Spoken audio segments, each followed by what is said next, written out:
Nā, hei tā te rōpū e arahi ana I te kāwanatanga, he maha ngā hori-hori, ngā kōrero he hoki kua puta mō tēnei rautaki. I nā rā hoki mō te wāhi ki te Māori. Nā, kāore te kāwanatanga e tuku ana I te wai ki a tātou, me tā tātou ki ake nā tātou taua taonga I nāianei. Engari ka whai wāhi nui tātou, te Māori ki ngā whakahaere I ngā wai e toru nei. Kia ta huri ake tātou ki tā tātou tute tōranga pū kia te Ōkiwa McLean I aia nei. Ka iaia hoki te roanga atu o ngā whakamārama. Te Ōkiwa, kai a koe. Skori me pēnei rā te kōrero tika marika whakakitea nui tiana te kitenga, te whaiwāhitanga o te Māori ki enei o ngā tāpaitanga te komiti whiriwhiri. Engari e whakahe tonu ana te huhua kaunihera huri I te motu hei tā rātou, he mahi whānako ke tēnei nā te kāwanatanga I o rātou nā rawa, I runga tonu I te mōheo kei te pai noiho, ā rātou nā mahi tiaki I te wai. Heo e he piki tūranga tēnei mō ngā iwi huri noa I te motu, I runga tonu I te mōheo kua roa rātou e aro koreti ana e ngā kaunihera o te motu. Nō te rā nei kōrero ai ahau ki te māngai Māori o te komiti whiriwhiri nei, kia tahuri ake tātou. Nō mai rā nō te hononga o te Māori ki te wai. That's kai. Engari kua hia whakatipuranga e whakarere ana ki waho mō te taha ki te tiaki I te wai. Kei a mātou ngā pūkenga, kei a mātou ngā mōhotanga. E hara mātou I te tangata tauhou ki ngā tepu kaporeihana. Ko ia pū te tono e ākina ana e te rōpū whiriwhiri a rā kia kotahi te karawhiu.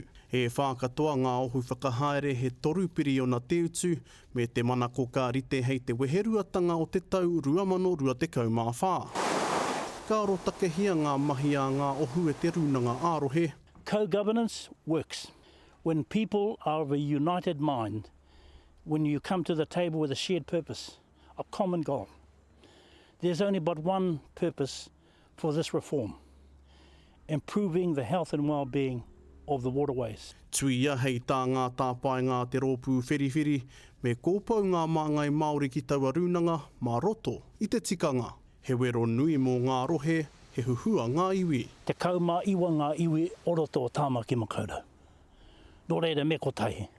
He māmā noho kia hau, ko te mahitai. Ākoa, ki roto o Tāmaki, ki roto o te tai tokorau, ki ngā tōpito e whao te motu nei.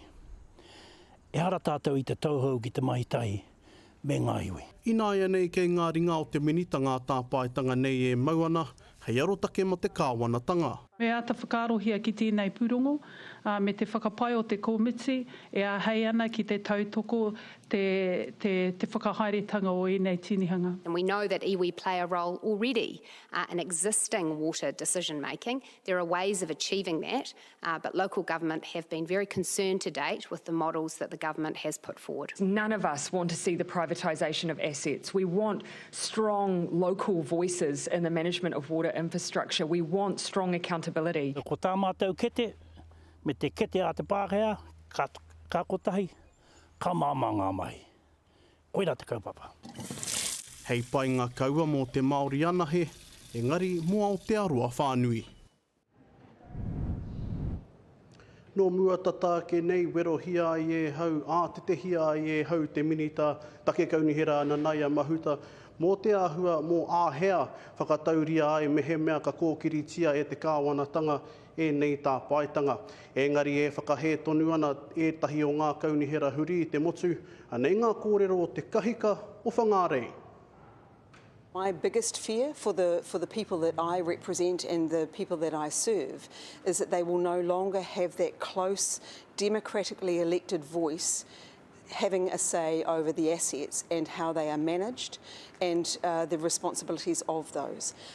Nā, ko Cheryl mai tērā, o te kaunihera ārohe o Whangārei, ko ia hoki te kahika o tērā rohe. Me te mihi tonu ake kia koe e te Ōkiwa I e nā whakamārama katoa, nei te oha o te whatumanawa kia koe o mahi nui, te Ōkiwa McLean I te whare pāremata tēnā rā koe.